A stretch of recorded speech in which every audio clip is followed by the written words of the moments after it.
유튜브 시청자 여러분 안녕하십니까. 차 한잔의 도론도담의 시간입니다. 방사님 안녕하십니까. 안녕하십니까. 오늘의 주제는 법보단경 네 글자에 숨겨진 비밀이라는 주제로 가지고 도론도담을 나눠보도록 하겠습니다. 예, 여기가 어디냐면요. 저희들이 저 해운대에서 이 달맞이 고개를 넘어 한번 가보자 해서 이제 이 달맞이 고개를 타고 쭉 올라왔거든요. 그래서 최정상부에 오니까 고개 정상부에 오니까 주차할 데가 있어서 주차를 딱 해놓고 또 요리조리 살펴보니까 내려가는 샛길이 있어서 산길 샛길이 있어서 그쪽으로 쭉 내려와 봤거든요. 한 5분 내지 7, 8분 정도 내려온 것 같은데 여기 와 보니까 일단은 나무들 사이로 바다가 보입니다. 지금 11월 달도 이제 거의 며칠 안 남긴 상황이 되다 보니까 활엽수 잎들이 다 지고 소나무만 남아 있는 상태입니다. 예, 요 보이시죠? 소나무들 요 사이로 이제 바다가 보입니다. 바다가 보이고 요 밑에 뭐 등대처럼 이렇게 보이는 게 있죠. 그리고 뭐 사이사이로 집들 지붕 같은 뭐 이런 게 좀 보이죠, 그죠? 여기가 바로 청사포 되겠습니다. 청사포. 그러니까 현재 위치가 청사포 뒷 야산 중간쯤 되겠습니다. 예. 야, 이 위치는 그렇고요. 여기 특징이 일단 공기가 좋습니다. 예, 솔향도 살살 나고, 예, 바닷바람이 더해져서 뭐 A 플러스급 공기가 되겠습니다. 예.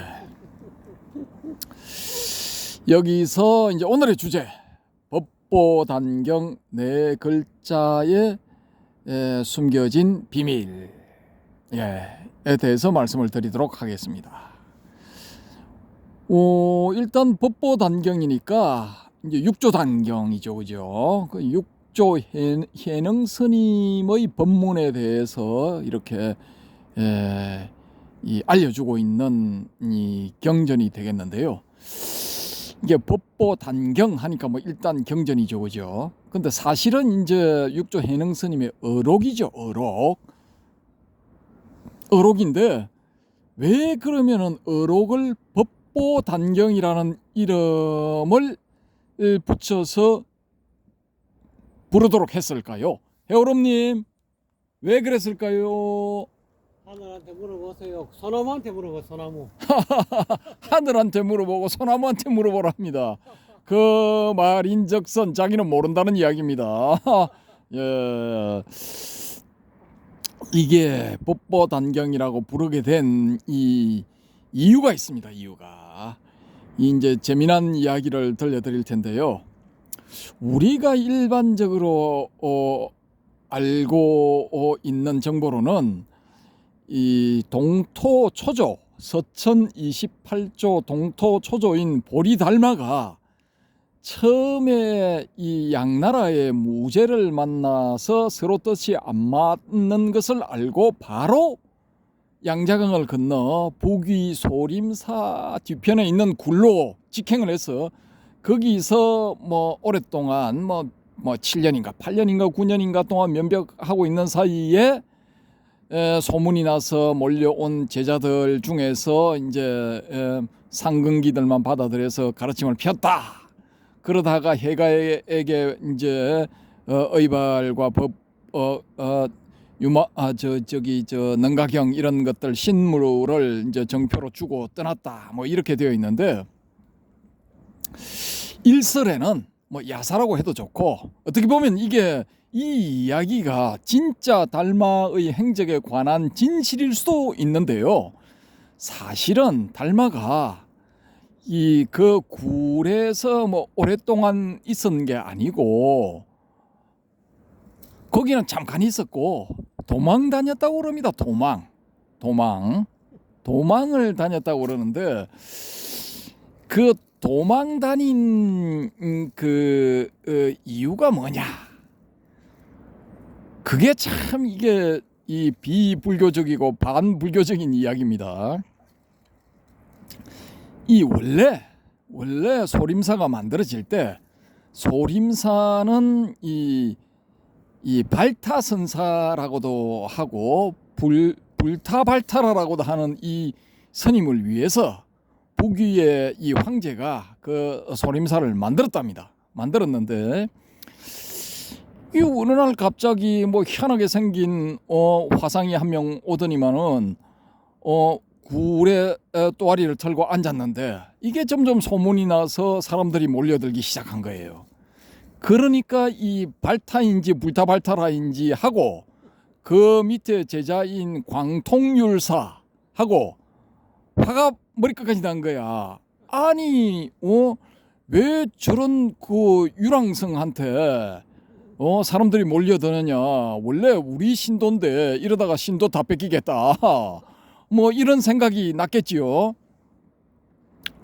그래서 핍박을 받아서 이 달마와 그 제자들은 도망을 다녔대요. 도망을.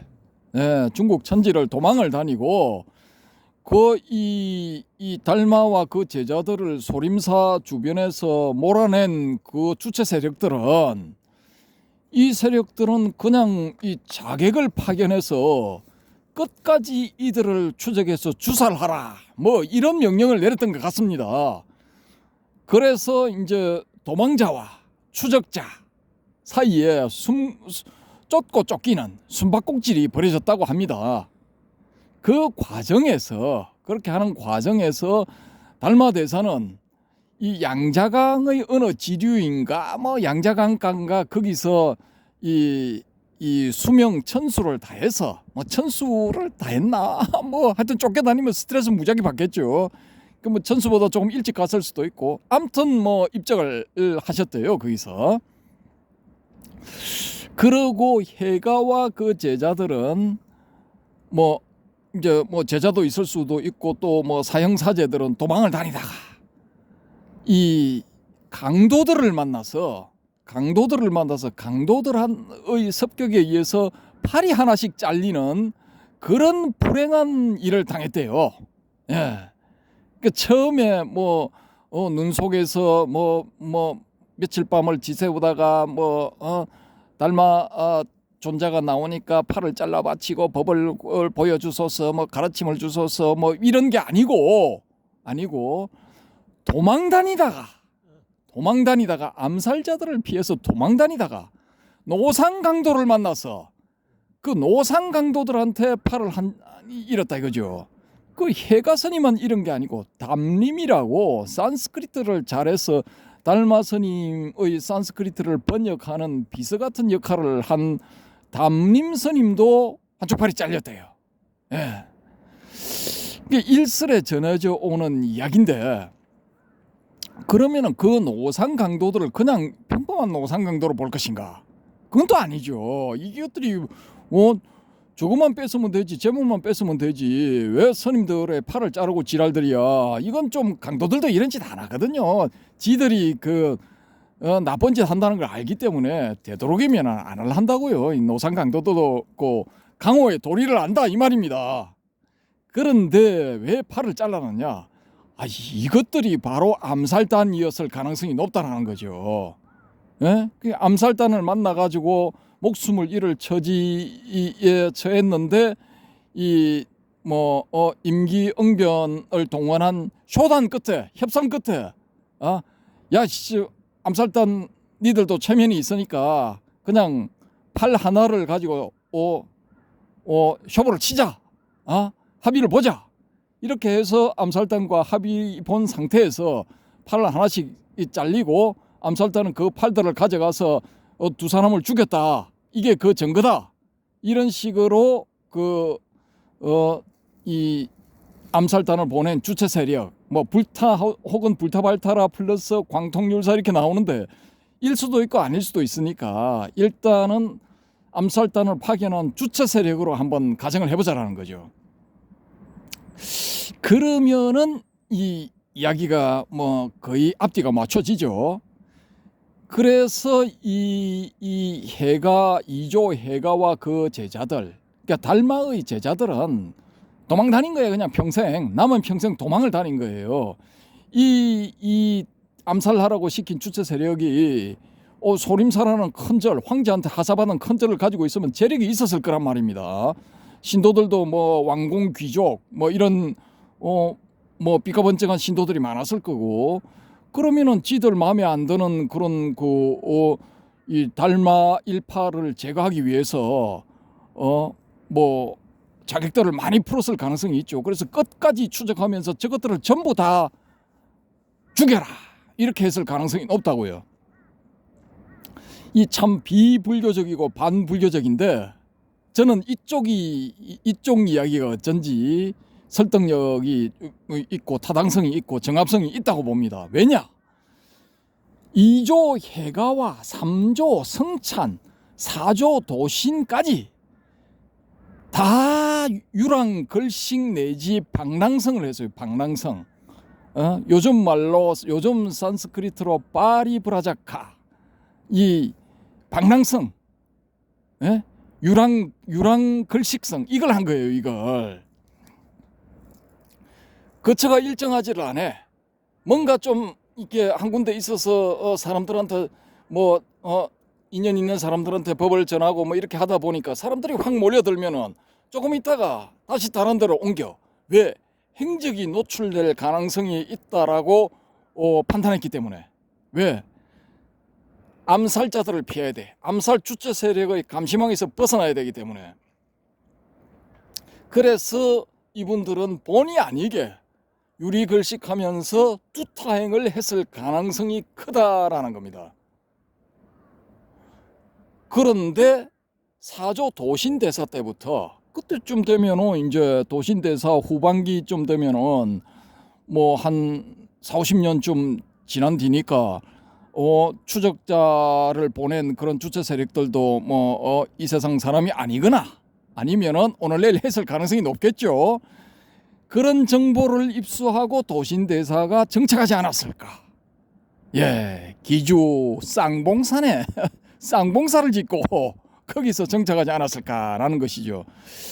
자, 이렇게 우리가 이제 전설 따라 삼천리 같은 이야기를, 이게 실제 있었던 이야기다라고 이제 가정을 해보면은, 육조 해능의 어록을 법보단경이라고 이름 짓고 사람들에게 법보단경이라고 불러주세요라고 요청한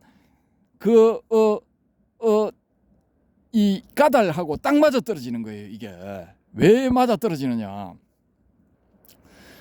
달마 이후 4대 5대까지 이 선종은 이게 중국 불교의 주류 세력이 아니라 비주류예요. 비주류. 여기 당시의 선은 어떤 것이냐? 그냥 수식관, 부정관, 고골관, 공관 뭐 이런 거 하고 있었다는 거예요. 이걸 선으로 알았다는 거지. 근데 달마는 야, 니들 그런 거 해봤자 아무 소용없어. 뭘 알아야 돼? 니들 마음을 바로 알아야 돼.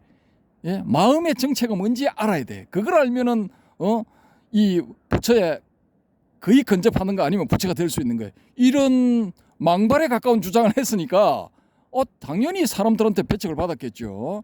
그러니까 비주류로 떠돌다가 결국은 자기들을 추적한 그 주체 세력이 사라졌다라는 것을 확인하고 난 다음에 정착을 했을 가능성이 높다라는 것이죠. 그러면은 이게 딱 앞뒤가 맞아 떨어지지 않습니까? 그리고 육조 어록을 법보단경이라고 부르게 한 것은, 이게 이제 이 오조 홍인을 지나서 오조 홍인 때 확실하게 이제 자리를 잡았죠. 자리를 잡고 또 육조에 들어가서 육조 때도 남방에서 이제 좀 자리를 잡고 이렇게 일어났고, 또 북쪽에는 이제 신수가 자리를 잡고 일어났죠. 그죠? 신수 같은 경우에는 황궁의 초빙을 받아서 황제를 앞에 놓고 대신들을 앞에 놓고 귀족들을 앞에 놓고 설법을 했단 말입니다. 그러면은 이미 이제 이 달마 계통의 선종이 인정을 받은 거야. 공식적으로. 예, 인정받은 거예요. 그러면은 이제 일단은 안전해진 거죠.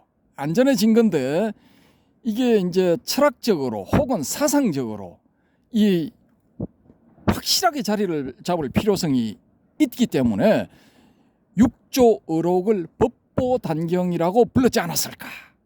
이런 공작을 한 사람이 일단은 육조대사의 제자인 하택 신해로 보이거든요. 근데 요건 이제 육조대사를 이렇게 이 해능을 육조대사로 만든 공작관 X는 누구일까? 누구였을까? 요 제목으로 한 꼭지를 따로 뽑아서 하겠습니다. 어찌됐건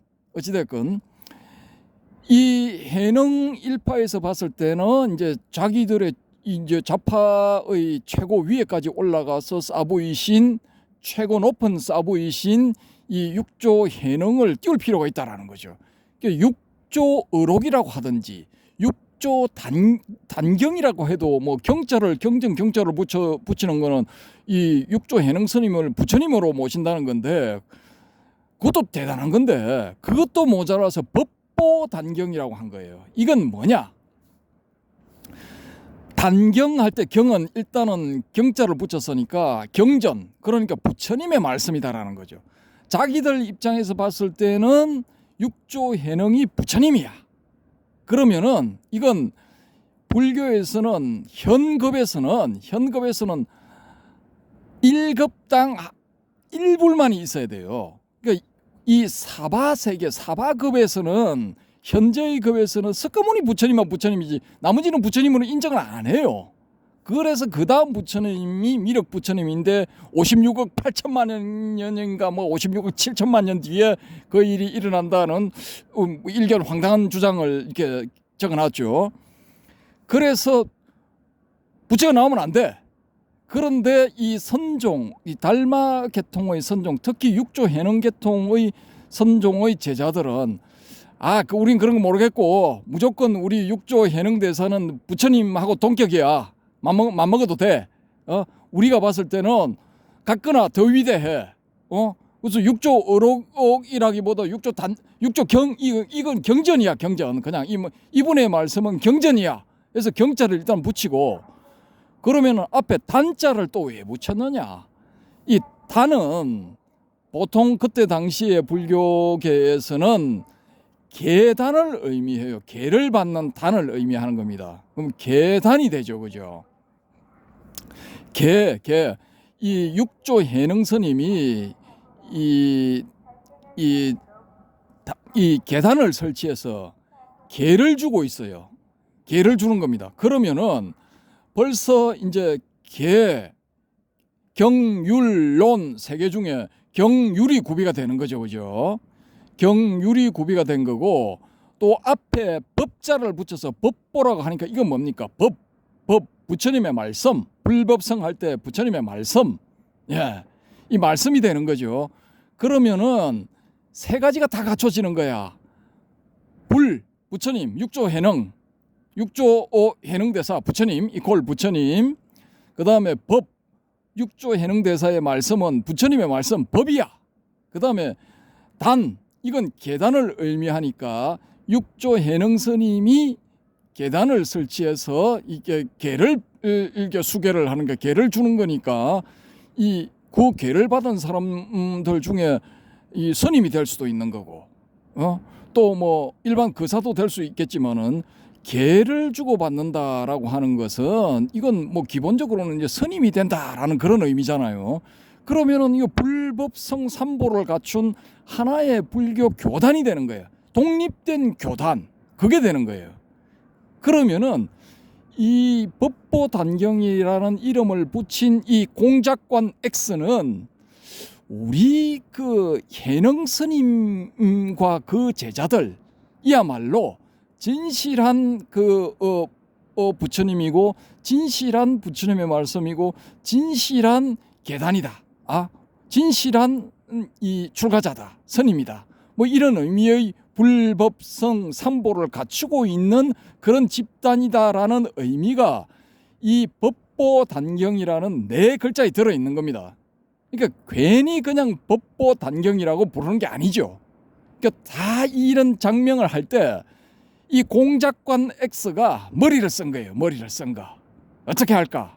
그러니까 교묘하게 그 네 글자 안에 자신들 교단이야말로 최상의 교단이다, 최상승 대성 교단이다라는 것을 은근히 이 감추고 있는 겁니다. 이 안에 네 글자 안에. 자, 저는 일단 이렇게 봅니다. 저는 일단 이렇게 보는데, 야, 그건 너의 뇌피셜이야, 이렇게 생각하시고 일고의 가치도 없어 라고 이렇게 보실 분들은 뭐 그렇게 생각하셔도 됩니다. 뭐 각자 자유니까요. 근데 저는 이 이제 법보 단경 안에 그렇게 해설하는 게, 보는 게 맞지 않느냐라는 게, 이 경덕 전등록 이런 걸 보면은 해능 계열의 이 사람들은 뭐 자부심이 무지하게 높아요. 무지하게 높아. 그래서 교종, 뭐 화엄종, 법상종, 정토종, 또 뭐 삼론종, 뭐 기타 등등, 뭐 섬론종, 지론종, 뭐 다 필요 없어, 다 필요 없어. 예, 전태종 다 필요 없어, 다 필요 없고 우리 선종이 최고야. 그 중에서도 남종이 최고. 그 중에서도 육조 해능 스님의 본가지로 내려온 우리가 최고예요. 우리가 최고 잘났어요. 법안문이 계열의 천태덕소 밑에 이 도안 스님 자기 사부하고 합작해서 만들었다는 경덕 전등록, 여기 보면은 자기네 이 파가 정통맥이야, 정통맥. 그러니까 이런 모든 것이 이제 앞뒤가 쫙 맞아 떨어지는 거예요. 근데 이 뭐 전등록의 저자한테는 안 됐지만은 현재로는 그쪽 법안문의 계열이 아니고 이쪽 계열이죠. 이쪽 뭐 임재의원 계열 이쪽으로 내려와서 지금 뭐 한국 현재까지 와 있죠, 그죠? 자, 그래서 어찌됐건 간에 이 육조 해능 대사의 어록을 이 법보 단경이다라는 이름으로 불러라라고 했던 그런 세력들은 다 이유가 있기 때문에 법보 단경이라는 장명을 했다라고 저는 일단은 뭐 그렇게 봅니다. 예, 이상으로 이 법보 단경 네 글자에 담겨 있는 비밀에 대해서 살펴봤습니다. 예, 해오롬님. 아이고, 방사님, 수고하셨습니다. 여러분 잘 들으셨습니까? 굉장히 설득력 있는 내용입니다. 그리고 이 법보 단경이라고 이름 장명을 한 X 그분이 참 대단하신 분 같군요. 그래서 이 서가모니 부처님의 이 정통맥이, 신법이, 전등이 그와 같이 됐다. 오로지 뭐 신수도 물론 홍인의 제자였지만은 해능이 확실한 어떤 그런 교회 별전, 뭐 이심전심, 직지인심, 견성성불하는 그 확실한 선종의 계명을 이었다 하는 그런 그 근거로서의 법보 단경을 지금 방사님이 적절하게 설명하신 것 같습니다. 여러분 좀 도움이 되셨습니까? 방사님 감사합니다. 감사합니다. 여러분 들으시느라고 수고 많으셨습니다. 복 받으십시오.